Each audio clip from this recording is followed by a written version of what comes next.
I'm Jason Deere. I'm Sammy G. And we are Dice and Dragons. Please take a look at the video description below. There you will see our timestamps as well as some information as to what the video is about. So, stay tuned, it's coming up. Enjoy the show.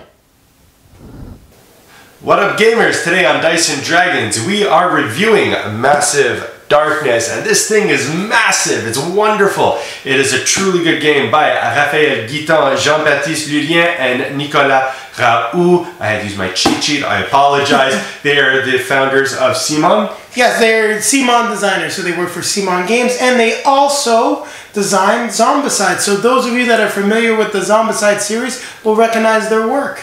Beautiful. And Massive Darkness is a 1 to 6 player cooperative dungeon crawler. There's about 10 quests that are included in the core game.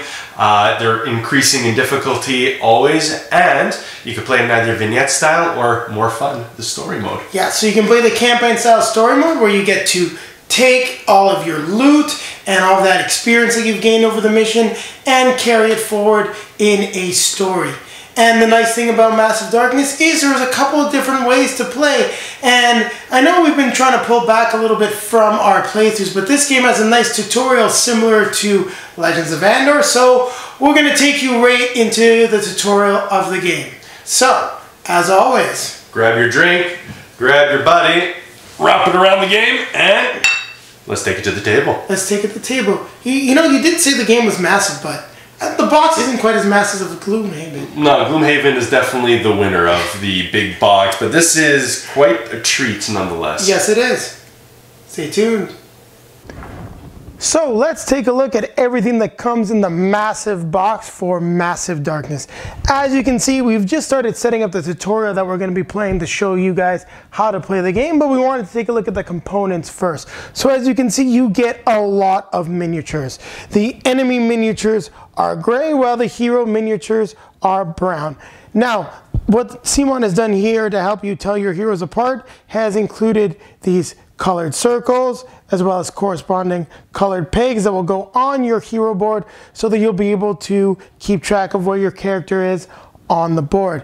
Here you can see your defense dice, which are the blue and the green dice, and then you have your combat dice, which are red and yellow. Now you also have some tokens here, as you can see. These are your damage tokens that you can use to keep track of damage on the enemies. You have your treasure tokens right here, and as you can see, there are some special treasure chests as well. Then you have your doors, which will start closed, and then when you flip them open, they will look like that. And then depending on the scenario, it may include some pillars as well. Now you might be wondering in your box why you've got these different bridges here. Well, depending on the scenario that you're playing, you might actually be extending the play area and using bridges to set up the dungeon that you're going to be playing. So now I just want to cover a little bit more what we have here in terms of the cards. So as you can see here in the tutorial, we'll just take out the bridge. You're only going to be using level 1 and level 2 cards as denoted right here. You've got your level 1 monsters and your level 2 monsters.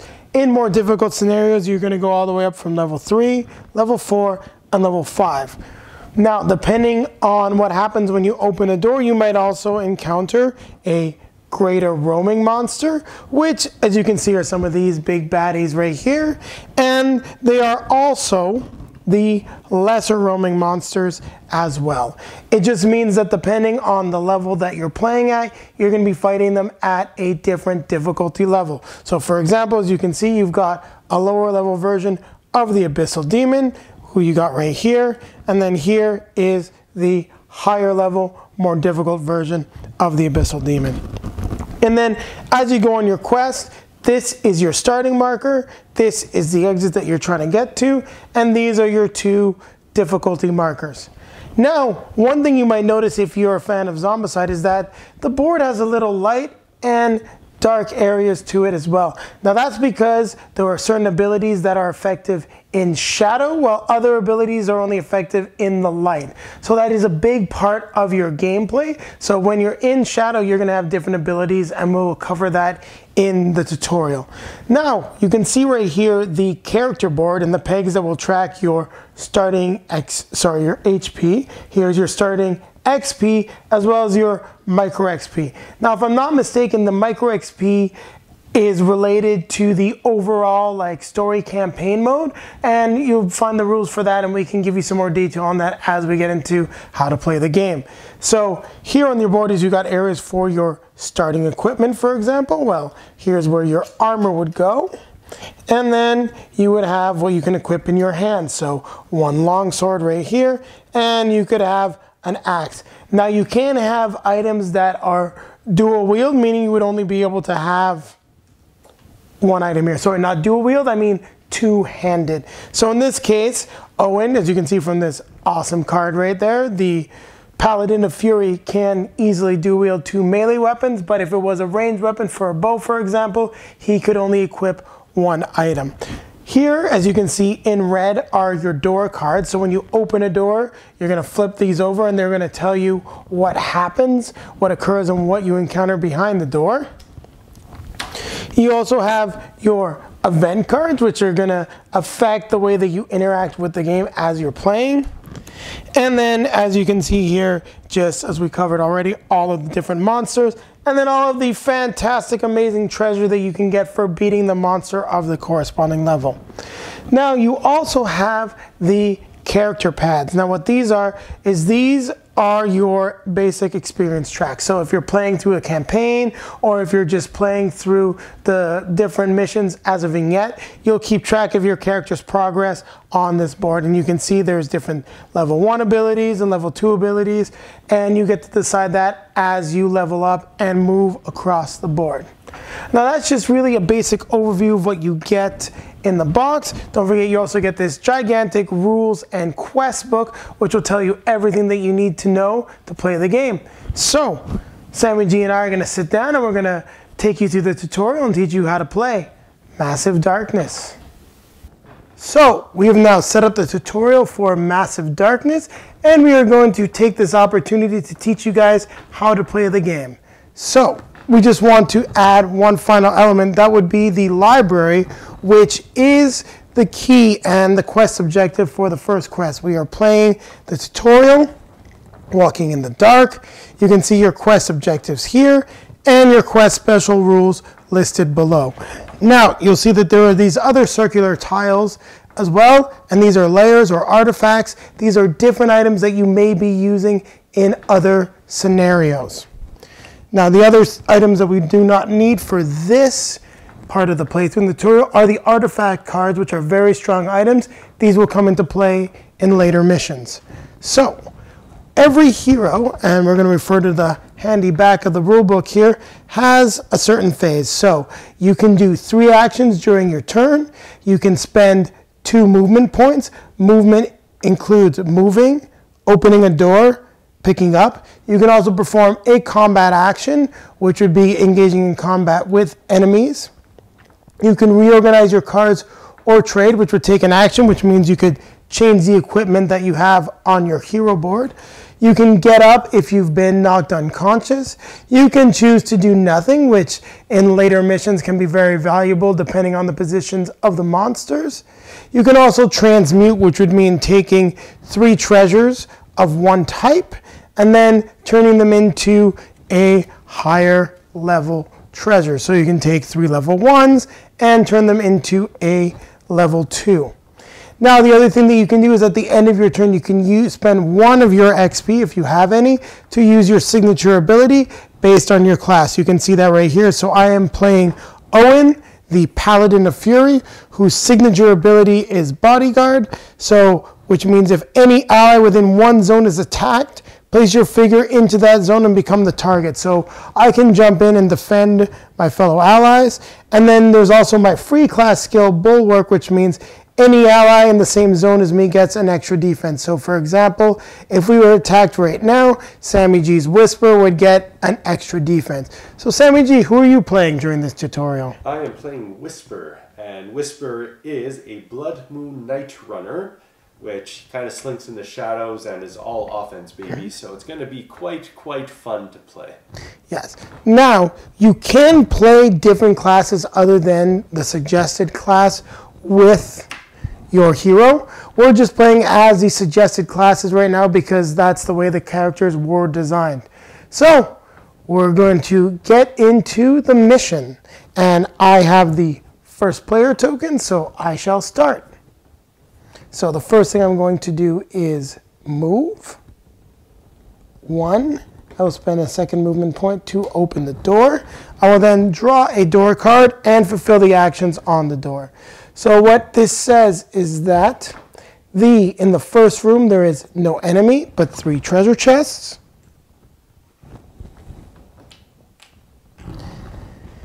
In the second room, we need to spawn a guard card.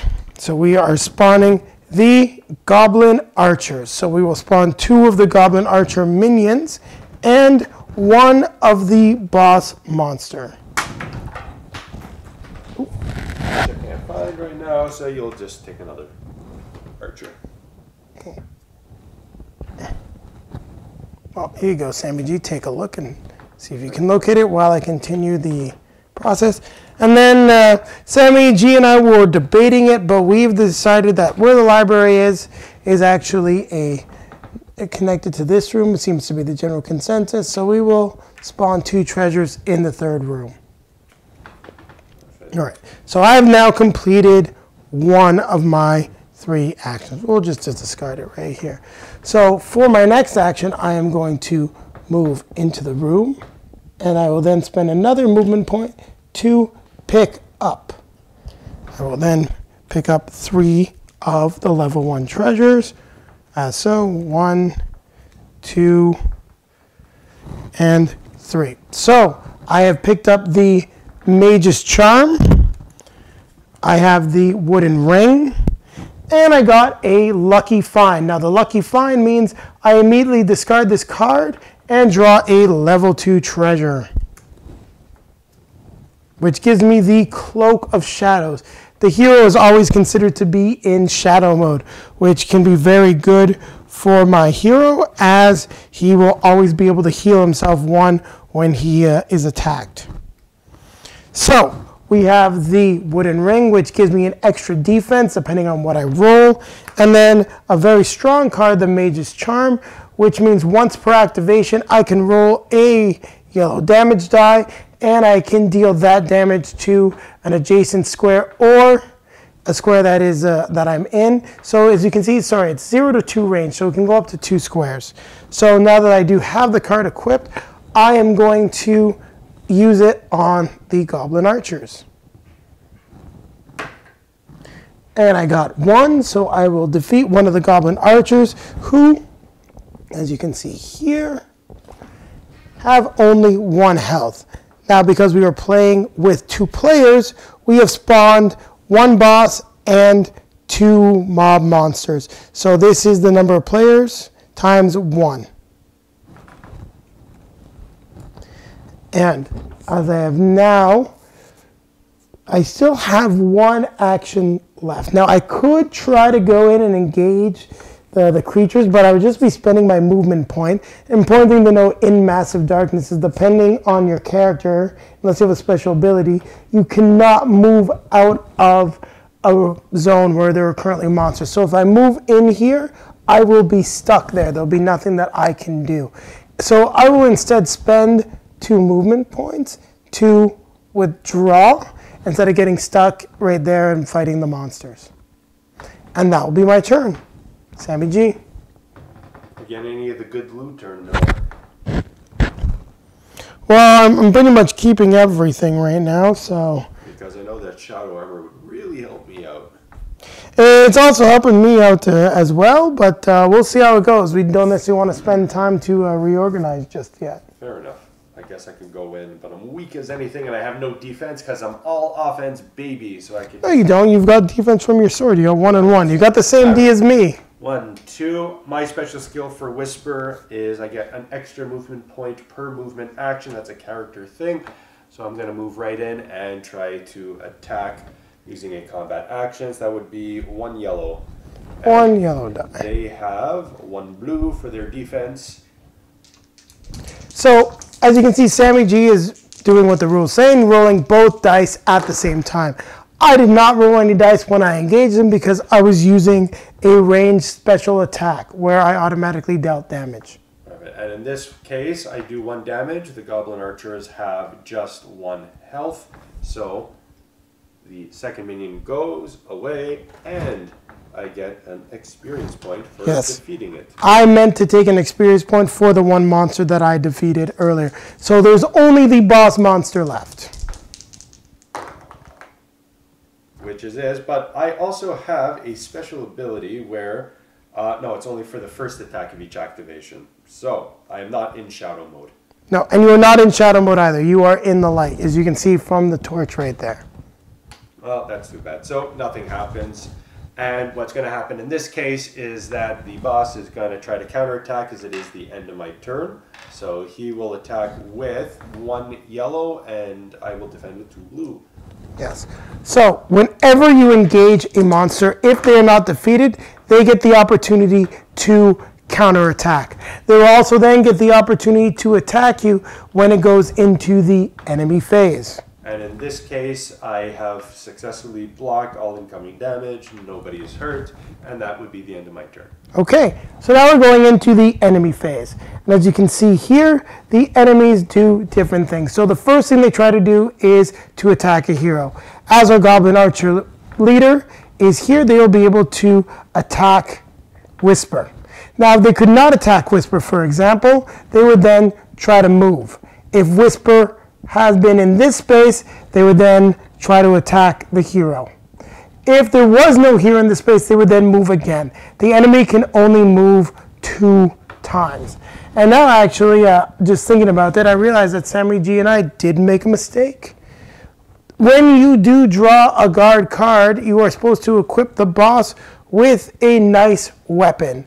So this is the Dagger of Sure Strike. So this would not have affected anything with regards to the combat, but now the Goblin Archer will be using the Dagger of Sure Strike when they attack us.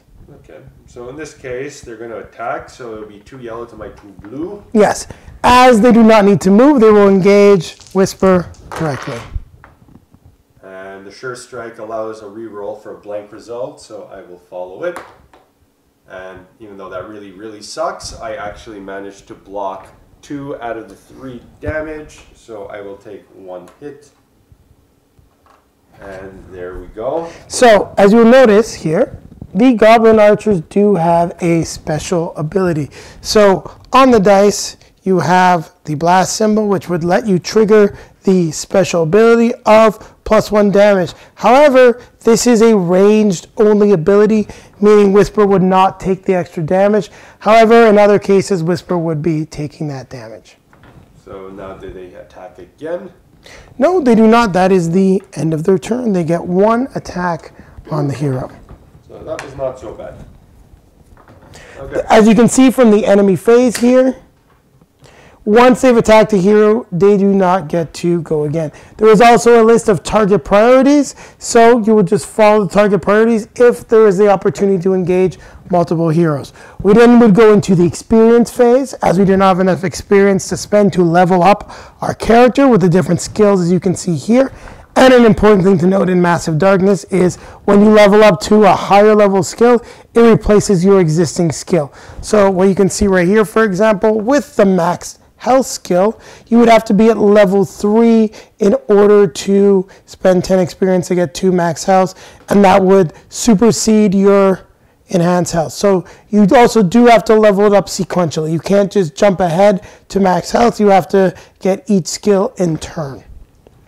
And just stepping back quickly, one thing I realized we did not do is we also have the Lightbringer token. Now this is how you set the difficulty of the game.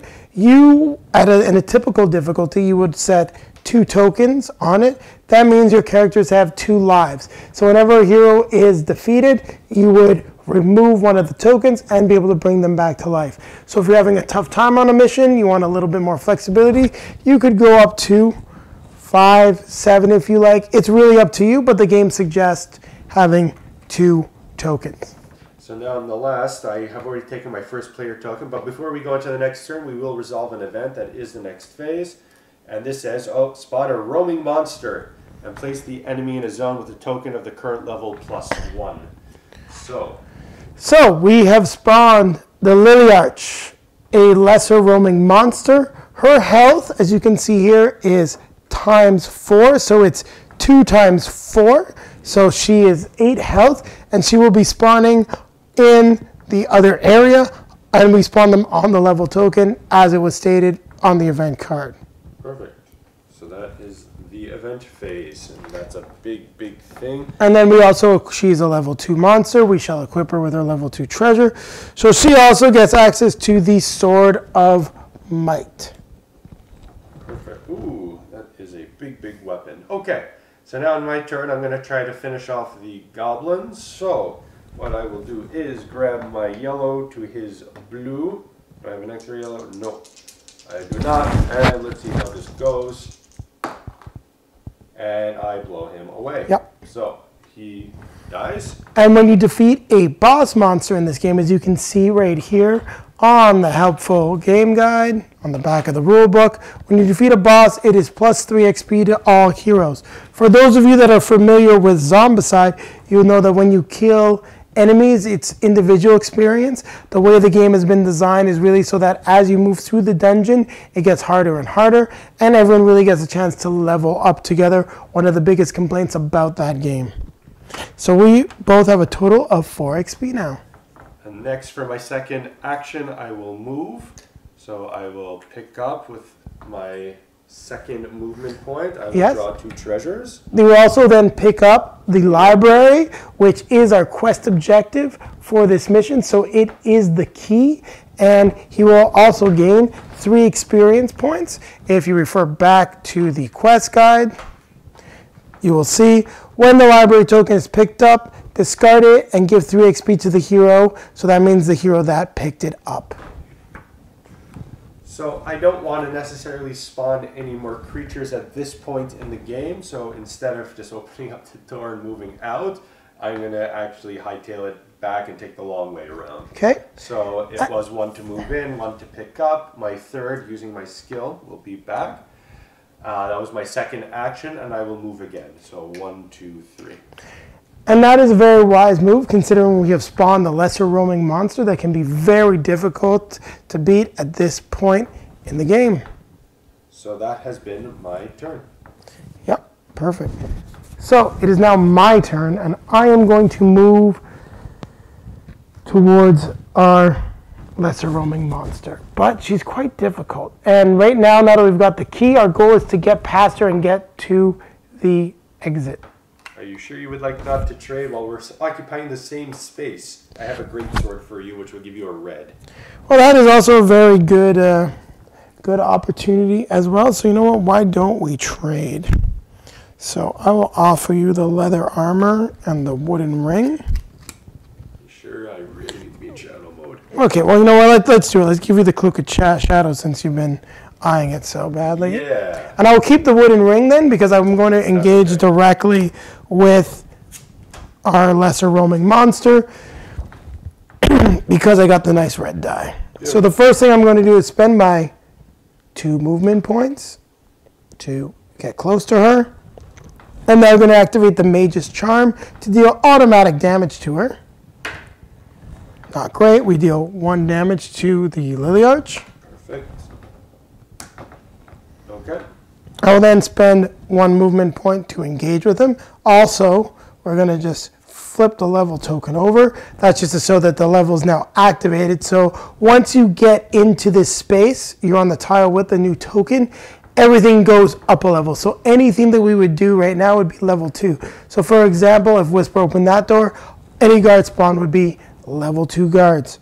So I'm now in the same space with the Lily-Arch. I'm going to attack with my greatsword. This will be my third action. No, you did trade, move, and move. Oh, that is correct, because I did the... No, but the trade counts as... An action. No, it's a full action. I thought it was a movement action. So, yep, no, that is the limit of my action. I moved into the same space as the Lily-Arch, which will actually be better because if Whisper moves into the same space, we'll get some bonuses. Okay. So, but that was the end of the turn, so now the Lily-Arch gets to move. No, it's... Oh, yes, it is the Lily-Arch's turn. So I don't know if you want to take that move back and Try not to die right away. But let's see what happens. No, I will engage the Lily Arch right away. Okay. So, enemies phase. Lily Arch is going to do quite a lot. I need 4 yellows. Okay. Holy crap. Where is a 4th yellow? There is no 4 here. No, so there is not 4 yellow die, which means you can only roll the maximum of 3 dice. Oh, that's actually a perfect example. Amazing. Yeah, so they roll 3 yellows to my 1 blue because I was wielding the great sword, which in retrospect I should have reorganized on a later turn. That's okay. So I will roll the damage. Oh, that's really good. That's fantastic. I also get an extra defense from the wooden ring. As you can see here, they've got the nice blasty symbol right there. So I actually block all the damage from the Lily Arch, and that worked out way better than planned. Beautiful. And so now Whisper has the first player token. No, I just passed it back to you. Did you pass it back to me? Yes, I did. Oh. So now it's the experience phase, and actually at this point I do have 7, so I could spend it on a couple of things here. So I could either up my dual wielding, I could do a safe shot if I want to be a sniper, or I can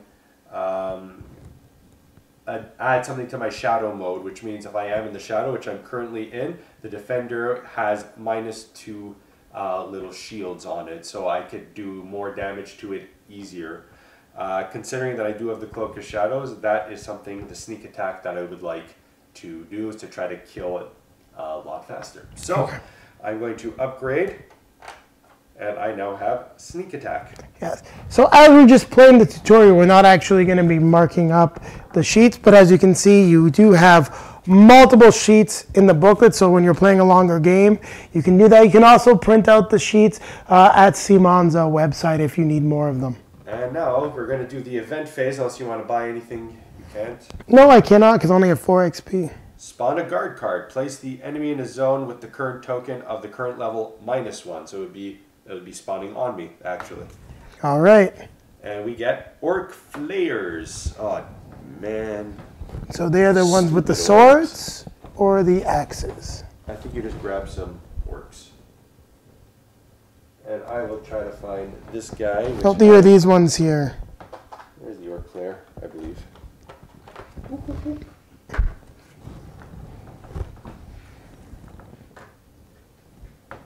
That's pretty big. And now I can't move. I should have gotten slippery.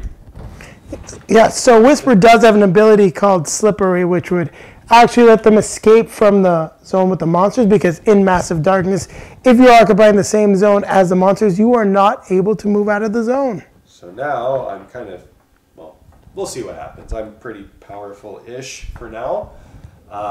But it is your turn first. So first thing we do, we're going to attack the Lily Arch. And the first thing I'm going to do is use my Mage's Charm just to try to deal some solid damage to her. And I fail absolutely, unfortunately, with no damage. Now we'll attack her first with my nice red die. For 1 damage, and she defends with what? 3 blue. 3 blue? 3 blue. And that did not go very well. I will then try to attack again. 2 and an extra little shocker, so 3. But so she only defends on attack, so I actually was able to deal 1 damage to her. Yep. And for your third action? My third action will also be to attack, because there's not much else I can do. And nothing happens. On a red. That is not a good roll. No, that was some 3 pretty terrible rolls. And we'll pass it off to Whisper. Is there a counterattack from the enemy? There will be a counterattack too from the enemy. So that is 4 yellow. No, 3 yellow. That is right. 3 yellow to my 1 blue. Ouch. So I defend the 1, and I take a total of 1, 2, 3, plus... It says you can attack the same target again, but is that on her phase? No, they can do it again, so that's 3 damage, and then they can attack me again. So 3 damage. So 3 damage. And I'm able to block everything this time, thankfully. But I do take a total of 1, 2, 3 damage. So I am down to 2 health. Oof, that was a big hit. All right, so now it's getting a little bit intense in here, even though it's a tutorial, so I have to start dealing damage, and I have to deal a lot of damage to these guys. They each have 3 health. Yes. So I will take my 1, 2 yellow. They don't have any defense though. Yeah, so let's just take a closer look at the Orc Flayers. They have 3 health, they have 1 red dice, but they have 0 defense. And don't forget, wait, we do have to equip the Orc Flayers with an item. So they have the Gnomish Sack of Gold, which is very good for us right now because they won't be doing any extra damage. So I have done a total of 2 damage to one of them. So keep going. We'll total up the damage and then we'll see how 1. We're going to attack again. Yes. That's 4. Come on with a nice roll. 4 and 7 plus a little thingy, but no, so it's a total of 7 damage. So 2 of these are dead. Yep, leaving just the boss monster who will now get a counterattack. That is right. So 2 of these are dead. I will take 2 XP because I killed 2 of them, and now the counterattack is they attack with a 1 red. And 1 red to your 2 blue. That's right. So we will go, and I defend successfully. So no damage there. We now go to the enemy phase, and as we're occupying the same squares as the enemies, they are just going to attack us. So we'll just do the orc quickly. So this is interesting. So he has 3 and a little special thing. He has no special abilities. Yes, the Orc Flayer does not have any special abilities. So I have 2 and also a special, but I also don't have any special abilities. So that being said, I take 1 damage, which is not so bad. So I'm now attacking, dealing with our lovely Flayer here. Well, not a Flayer, but oof. I take a total of 3 damage, and I am now knocked unconscious. Come back to life.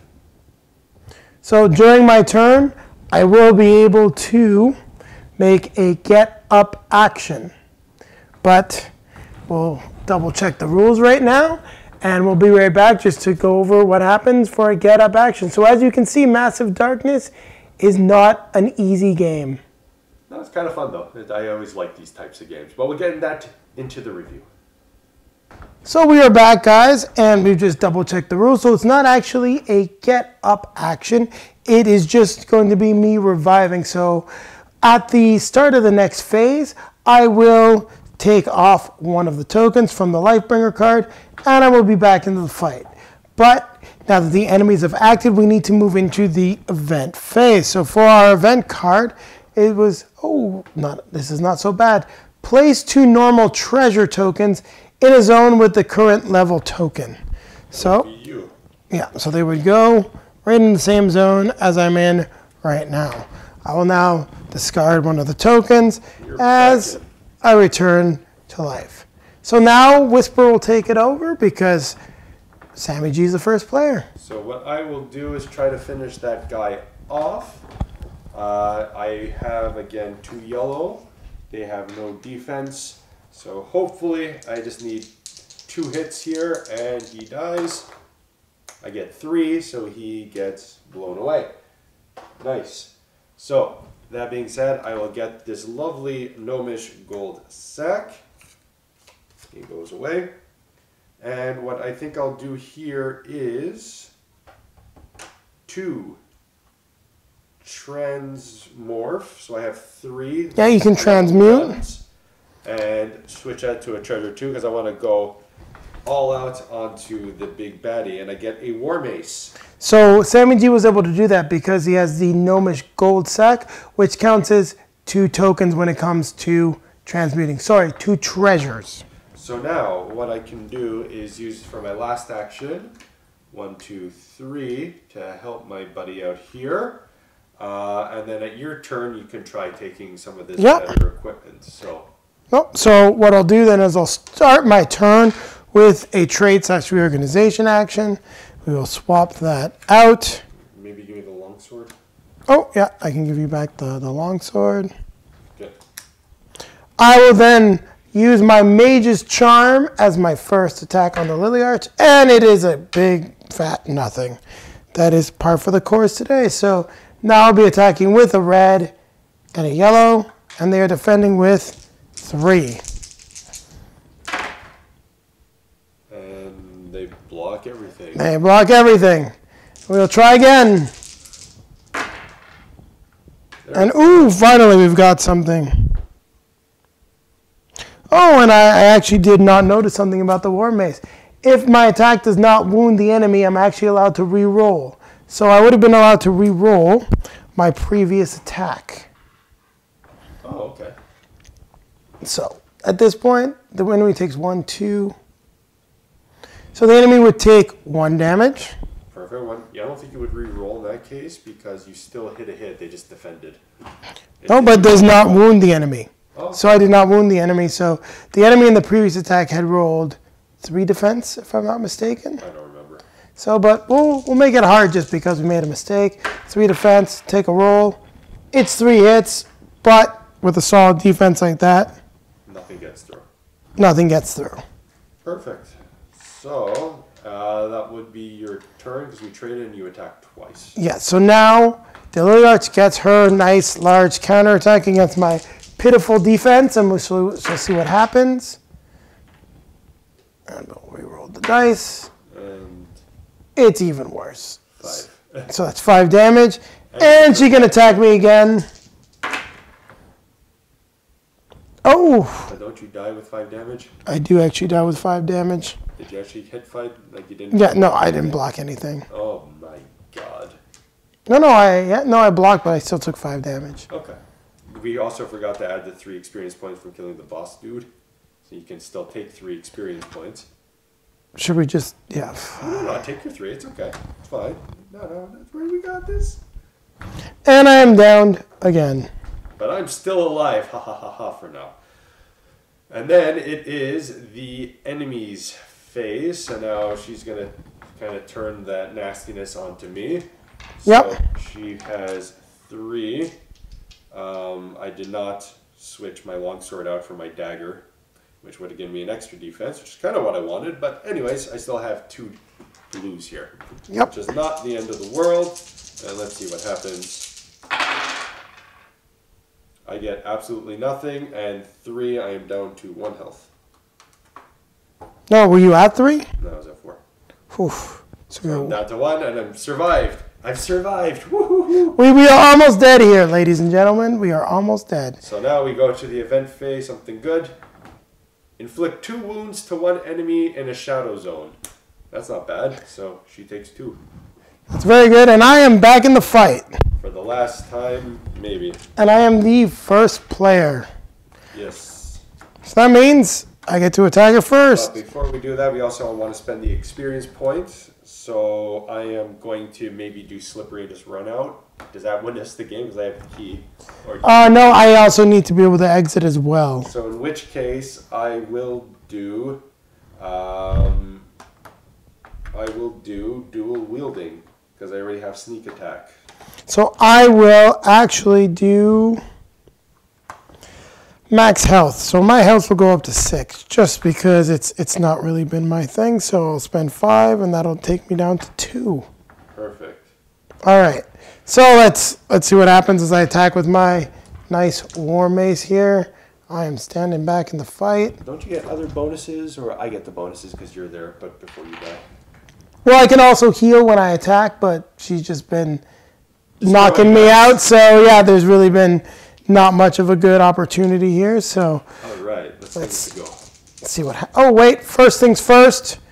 Mage Charm, 1 damage. She's almost down, guys. She's almost down. 1, 2, 3, 4, 5, 6. 2 more. You suck. However, you get the reroll. I get the reroll. That's better. That's much better. So that's 1, 2, 3. So another damage. 1 away. Okay. Second attack. See my second attack. Blocks everything. Blocks everything. Does not wound. I get to try another one, even though I have. Activate once per turn, or you got to keep doing it? No, if the attack. So this will be once per attack. Ooh. And And that's a very good roll, but unfortunately, it is not good enough. So you get to do one more. Last one, otherwise she's going to knock me out, probably, and we lose. And we hit for 1 damage. Yeah. Is she down? She's down. 1, 2, 3, 4, 5, 6, 7, 8. There you go. So we've defeated the Lily Arch. So we get how much XP for that? Doesn't matter. 5 XP, and I get the Sword of Might. Which now means you could equip a 2-handed weapon as a 1-handed weapon. So that's a hell of a dual wield. That's awesome. Make your greatsword and the war mace, effectively. Oh no, you have to put the sword. Yeah, so I got to put the Sword of Might, but that's been really strong. So, but thankfully she's gone. So Whisper, it is now your turn. I suggest grabbing the treasures and heading to the exit. You never know what might happen. That's what I'm going to do. So we're going to grab the treasures as my first bit of movement. Actually, sorry. Oh, I was there. Yeah. So pick up the treasures. A lesser healing potion. That's good. And a composite bow. You could use that. Yeah. And I'm out. Okay. With the key.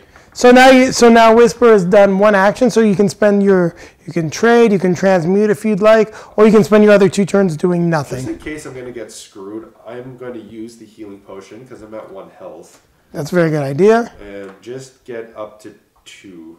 And are you in the same zone? No, eh? I'm not in the same zone as you know. So I'm just going to do that. Why don't you transmute just to get a level 2 item in case? In case, because I'm already gone.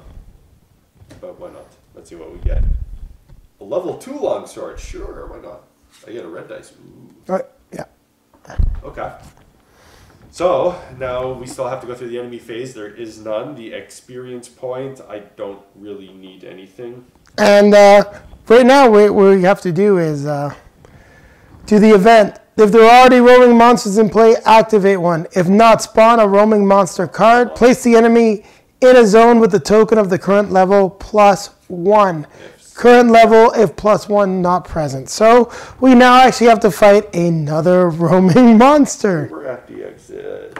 We were at the exit. So what do we get? We get the Abyssal Demon. No, I don't like the Abyssal Demon. Not that guy. Yes. So the Abyssal Demon has 8 health and defends with 2 green. And hits with 2 red. Hits with 2 red. So as you might see, gamers, we might not be making it out of the tutorial. The first part of Massive Darkness alive.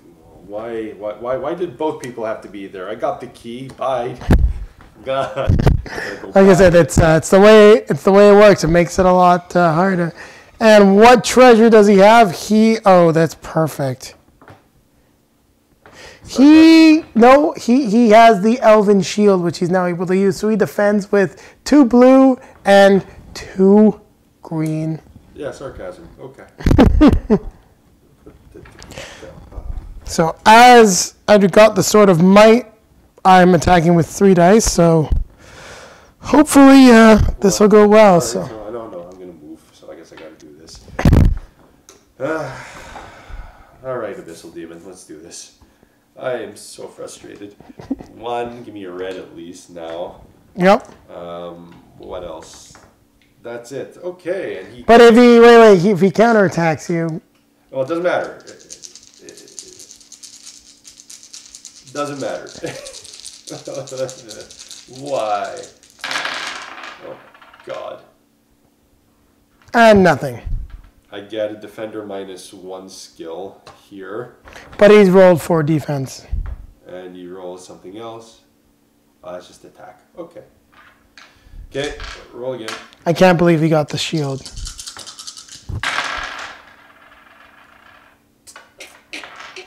Even though I had 3, that just kind of nulls it up. Yep. Okay. I know he gets the counterattack with 2 red. And is it 2 that or 2 magic? 2 magic is ranged, right? Yes. Okay, so it's not 4. So 2 red. And I get at least 3 blues now. So not the end of the world here. Oh, God. So I take 1 damage. But, he did not get his special ability. You son of a... All right, go kill us. So we're not going to make it out, are we? I don't know if we're going to make it out. This is a tutorial, and it's not easy with the cards we've gotten. So, attacking with 2 yellow and 1 red. Gotta be a way to escape it. I'm slippery. I'll get slippery.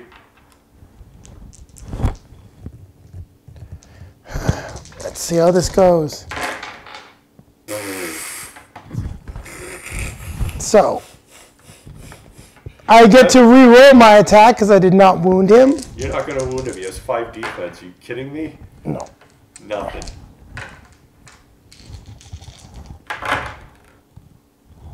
Oh, did I? I did Oh my not. God, did you puncture? Why? Yes, maybe. 1, 2, 3, 4. 1, 2, 3, 4. But you have an extra thingy. But it does not affect anything that what I'm doing. All right. Can't you re-roll the dice at this point? Oh no, you wounded him twice. This time I wounded him twice, so he takes 2 damage. Oh my God, we got through. Yes, we did. We were able to wound the Abyssal Demon. But now he gets his counterattack. So Only 2 red, not the end of the world. 2 red, but I'm only defending with a single blue. Well, you got to do something. And I have now. Oh, I blocked 1. No, you got. I blocked 2. You blocked 2. But he gets plus 1. And heal 1 from Abyssal Demon. So I have. Yeah. So you have 1, 2, 3, 4, 5, 6. So I'm at. Yeah, I'm at 2. I'm barely in it. Block 1. Why do you block 2? From my wooden ring. No. 1 and. Oh, right. That's right. No. So he deals 5 damage. I'm at 1 health. So what I'm going to do at this point is we're going to go through the experience phase. I'm going to take Slippery. But he still gets to attack the person with the highest XP, which is still you or me. Oh, he just attacked you. No, that was the counterattack. That's now the enemy phase. You jumped ahead. So he's now going to attack you with 2 red versus your... I want to be Slippery and get the hell... I was on the exit. Let the record show I was gone. And I get 3 blue, so... God damn it. Nice. And we are good. I am fine. So we're going to just cut right here as we prepare to see I'm going to show Arden. how much of a, well, not a nice player I'm going to be. Cooperative, not now. I take Slippery. What do you take? Nothing. I can't do anything. EXP. So what I'm going to do is we're going to see what this event does. Heroes in shadow zones may heal 1.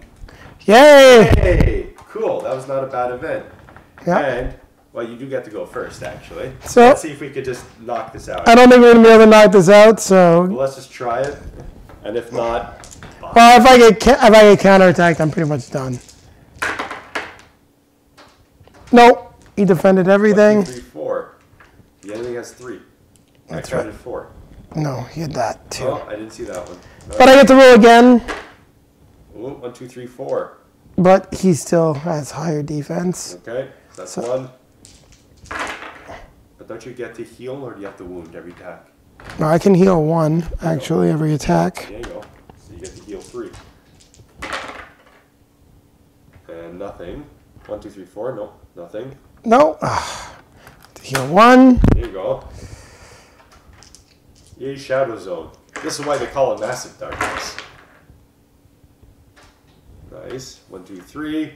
1, 2, 3, 4. Nothing. Okay, nothing. So he's going to counterattack you, but at least you get to heal. Yeah, but we'll counterattack me. We'll just take the dice here. 2 red, 1 blue. 1, 2, 3. To your 1s, you take 2 damage only. Not so bad. 1, 2. So we're in the thick of it, ladies and gentlemen. So we're just going to pause right here because I need to grab a drink, and we'll be right back. Grab a drink now. Yes, I'm stressed out. I can't handle it. Oh. We are back, ladies and gentlemen. I got my drink because it's stressful. And Sammy G, a.k.a. Whisper, reminded me to roll my Mage's Charm, which will deal 1 damage. So Hey! 2 out of 8. This is going very well. So what I'm going to do, you're still going to see what I'm doing here, because if I don't kill him here, maybe I run away, maybe I try to be nice, because it is cooperative. Here we go. Attack number 1. Maybe I got him. Yes, look at that. Even with all that defense. And because it's my first attack, I can... Well, no, because I'm in the shadow zone. The defender gets -1. So actually, I hit him for 2 this time. Very good. We're making some headway. We're halfway. All right. Let's do this again. Well, baby. Oh, no, that's way too much defense. All right. Number 3. Okay, I'll stay in it. Yes. Okay. Not bad. And you're in the shadow zones? I'm in the shadow zone, so -1. So that is 3. I hit him for 3. 1, 2, 3. He is 1 away. 1 away. But he gets his counterattack now. So it is 2 red. Yeah. My 3 blue. And let's see what happens here. Ouch. Ouch, ouch, ouch. That is 3. Yay, yay, yay. Okay, so he's going to attack you. Well, right now it's hero in range, so we have to figure out who he's attacking. It's the hero in range with most XP, hero in line of sight with most XP, hero in a light zone with most XP, or hero in the starting zone. So just so we don't lose the tutorial outright, he's going to attack me, although I've got the worst defense. But we'll see what happens here. And I am fallen. Aww. And we have lost our battle against the Abyssal Demon in the tutorial for Massive Darkness. But hold on, it's only until the next turn, right? Or nope. We have lost because there was no lives. Come on! Resurrect and heal 3 health! Oh, well, that would have been great to have as another event. So what Sammy G's gonna do, because he's a slippery guy... I'm safe. I'm safe. I'm gone. So from what you've seen here, this is Dice and Dragons playthrough number 2. Well, technically number 3. Well, it's a tutorial on how to play / playthrough. Stay tuned for the oncoming review. I think you're going to enjoy it. Yes, but as you notice, we are now 0 for 2 on playthroughs. Yeah. Oh, we did well in Andor. Yeah, but we didn't do the full playthrough. We didn't finish it. That's true, because we didn't want to spoil surprises. Yes. So with this, yeah, this game plays differently every time. Hopefully you don't fight this big SOB. We were clear. We were clear. Dude, we were clear. That's what happens with the events. All you gotta do is go. So Massive Darkness, what did you think? Well, that was a very interesting playthrough, actually. It actually raises some interesting points. First of all, off the bat, I want to say, great game. I do really enjoy it. I love playing with the miniatures. I think they are superb in detail. You missed out seeing Sammy G playing with the giant spider. Like, this thing is so cool, it blocks all of our paths. If we actually fought it. If we fought it, I would kind of like to see some of the mechanics in there. I like the fact that they are vignettes that you could kind of pick it up, play. Setup wasn't too bad. Mm-hmm. Takedown seems a little bit longer than the setup, though, I find. I think we were just very demotivated after that rough tutorial playthrough. Yes. But why I bring up certain thing in the tutorial was that we kind of looked on the forums and we're not even really too sure if we won the scenario or not. Yes, we lost because we got defeated. But at the same time, I did escape, and I was slippery enough to leave with the key. Yeah. But it's not clear. I would have preferred that. It's definitely something that we've noticed, because a lot of people argue that all heroes have to get to the exit, because that's really the way that it was designed with Zombicide.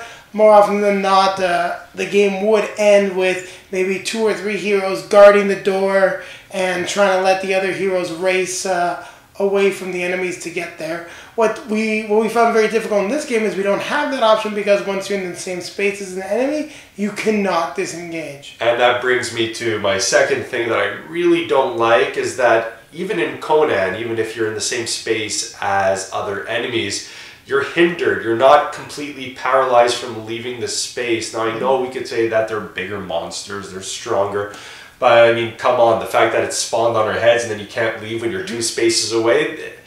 I mean, it's unlucky that the demon there, he gets the shield and just a remarkable defensive dice roll that we could barely penetrate. But at that point, there has to be something that allows you to go through, maybe sacrifice a health because he kind of swings at you.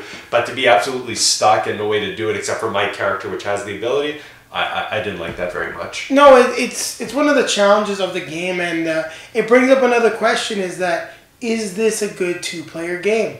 Or if you're going to be playing at just 2 players, should maybe one of you have an extra hero? Should you actually both be controlling 2 heroes? Is that going to be something that would balance out the gameplay better? Because as you saw from the playthrough, we were getting a lot of bad rolls. We lost a lot of momentum, and we ended up getting stuck, and we lost the tutorial. So, I mean, it's not just us. We did go on Board Game Geek, and somebody else said, played the tutorial, got my butt handed to me. So we know it's a problem out there. So, but I would say that this game is probably not a great 2-player game. No. I think that if you're playing 2 players, you should be playing 4 heroes. Each person should have another hero. So we think about 3 to 4 heroes on the board kind of balances out a little bit more. Certainly gives more opportunity to try to destroy the monster, but in this case not take so much damage at one time. Other than that, like I said, I really do enjoy the game. It wasn't it was still a couple hours, but I mean at the same time it didn't feel long. It was fun, it was exciting, it was intense at times, and it's like, oh my god, how are we going to get out of here? It was fun. Yeah, the tutorial was nice and quick. It's about a half hour or so for the tutorial, but we did play another mission or 2 just to get a better feel for the game, and those were longer, but not so bad. And I see you're quite impressed with your first CMON game and the production quality on the miniatures. That's it. I also have Conan by Monolith. I think they use the same producer because it was the same packaging. And honestly, I don't know who they use, but absolutely fantastic miniatures. Really nice to kind of play with. And the dice look absolutely delicious, but don't eat them. So, Sammy G, what would you score Massive Darkness by CMON Games? Yeah, I'm going to give it, honestly, 7.5. Okay, and again, it becomes through the deduction from the fact that you're frozen when you're in the same space as an enemy. I really don't like that mechanic at all. I understand it adds to the challenge, but kind of annoying for me, so I really do deduct it heavily, but certainly does not detract enough from the overall enjoyability with the game. I also don't like the fact that for 2 players, not really great unless you're actually playing additional characters. Yeah, so I'd actually give it a 7 because there's one thing that I took some time to play the game without Sammy just to learn it first, and I was actually playing as a ranged character.